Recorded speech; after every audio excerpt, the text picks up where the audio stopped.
Good morning बच्चों। आज हम पार्ट 6 मित्र को पत्र का अभ्यास कार्य करेंगे। तो अभ्यास कार्य में पहले हम देखेंगे मौखिक प्रश्न। तो मौखिक प्रश्न क्या है? हर्ष ने सक्षम को पत्र क्यों लिखा? तो क्यों लिखा था पत्र? उसने अपने जन्मदिन पर बुलाने के लिए निमंत्रण भेजा था उसको, अपने मित्र सक्षम को। फिर दूसरा है सक्षम ने पत्र के उत्तर में क्या लिखा?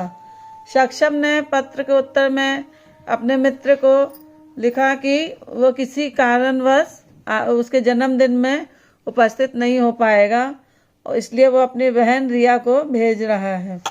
तो ये हो गए मौखिक प्रश्न। इसको अपन को लिखना नहीं है कॉपी में, सिर्फ ये पढ़ने के लिए है।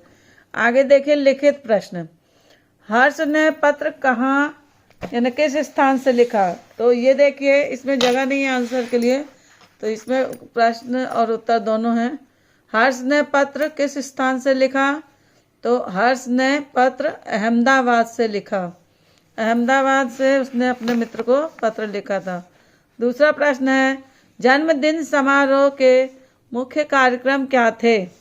तो उसका आंसर है जन्मदिन समारोह के मुख्य कार्यक्रम संगीत और खेलकूद थे।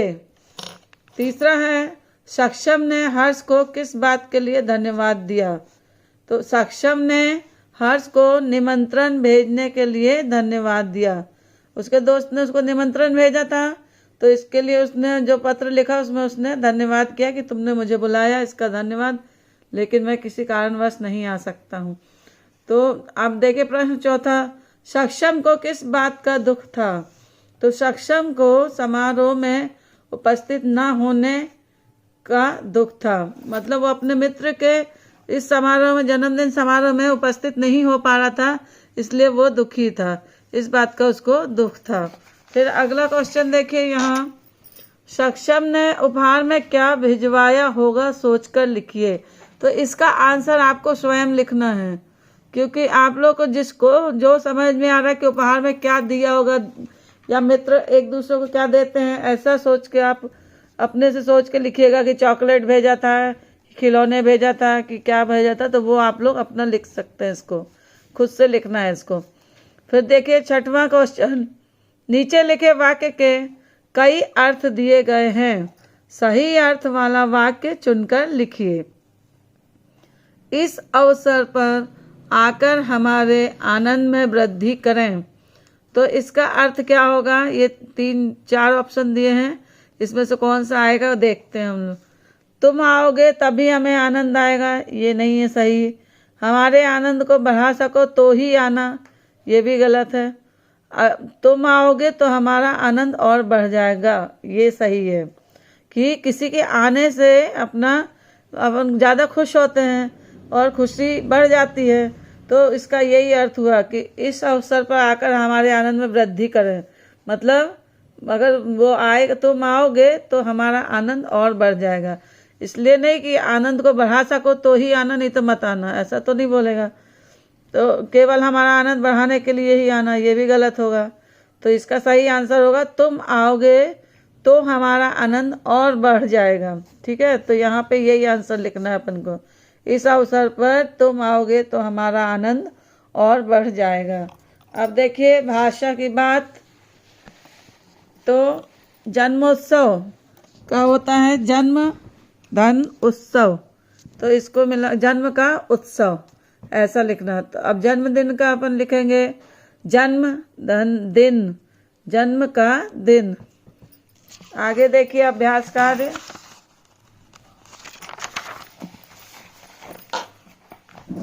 कोई शब्द या तो पुल्लिंग होता है या स्त्रीलिंग, जैसे दुख। दुख शब्द पुल्लिंग है, कैसे पता करेंगे हम लोग? देखिए वाक्य से, जो शब्द का हमको पता नहीं चलता है कि ये स्त्रीलिंग है पुल्लिंग, उसको वाक्य से अपन पता कर सकते हैं। जैसे दुख हुआ, तो दुख हुई तो होएगा नहीं, हुआ मतलब पुल्लिंग हुआ। खुशी शब्द स्त्रीलिंग है, कैसे जानेंगे? खुशी हुई। अपन ये तो नहीं बोलते दुख हुई और खुशी हुआ, ऐसा नहीं बोलते ना। दुख हुआ और खुशी हुई, तो हुई है इसलिए स्त्रीलिंग और हुआ है इसलिए पुल्लिंग। फिर इसी प्रकार शब्द पढ़िए मन में वाक्य बनाइए और हर शब्द के सामने स्त्रीलिंग या पुल्लिंग लिखिए। जैसे दिनेश, तो ये तो आपको देख रहा है, समझ में आ रहा है कि ये लड़के का नाम है तो पुल्लिंग हुआ, है ना। भोजन पुल्लिंग हुआ। अब बधाई, जैसे हम लोग किसी को इसको बधाई दिया, मैंने इसको बधाई दिया, तो दिया है इसलिए ये पुल्लिंग हुआ। खुशी हुई तो स्त्रीलिंग। फिर बहन स्त्रीलिंग। भेंट स्त्रीलिंग। भेंट दी, मैंने उसे भेंट दी, तो ये स्त्रीलिंग हो गया। फिर मैंने उसे धन्यवाद दिया तो पुल्लिंग। फिर मैं आशा करता हूँ, आशा है या मुझे आशा है ऐसा कहेंगे ना, तो ये भी पुल्लिंग होगा।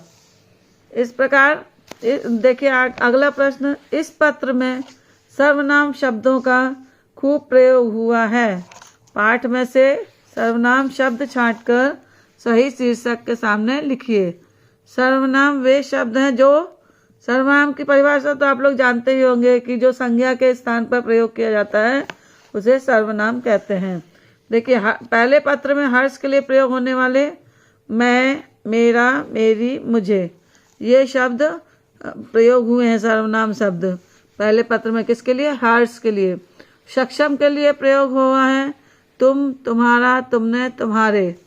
फिर अब मित्रों के लिए प्रयोग होने वाले शब्द जैसे तुम्हारा, हम लोग किसी को पत्र लिखते हैं अपने मित्र को तो नीचे लिखते हैं ना तुम्हारा मित्र, ये जो भी नाम है ऐसे लिखते हैं, तो तुम्हारा शब्द अपन प्रयोग करते हैं उसमें।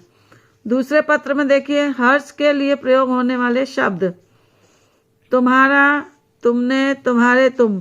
पहले पत्र में देखिए इसने हर्ष ने लिखा, सक्षम को लिखा था, दूसरे में सक्षम ने हर्ष को लिखा, तो ये चेंज हो गया अपना। अब यहाँ हर्ष के लिए तुम्हारा, तुमने, तुम्हारे ये सब इस्तेमाल हुआ, और सक्षम के लिए मेरी, मुझे, मैं, ये हुआ। ठीक है, अब आगे का अभ्यास देखिए। आगे है हिंदी के अंकों और शब्दों में लिखी गिनती पढ़िए और लिख के अभ्यास कीजिए। ये गिनती आप लोग लिख भी लीजिएगा कॉपी में और इसको रोज पढ़िएगा तो आपको याद भी हो जाएगा कि इसको कैसे हिंदी में कैसे लिखते हैं, एक कैसे लिखते हैं, दो कैसे लिखते हैं। ये हो सकता है आप लोग को आएगा प्रश्न, तो ये सीख लीजिएगा आप लोग। 1 से 20 तक की गिनती है, ये पूरा सीख लीजिएगा। लिखना पढ़ना दोनों सीखना है इसको। ठीक है, अब आज का पाठ यहाँ समाप्त होता है। धन्यवाद।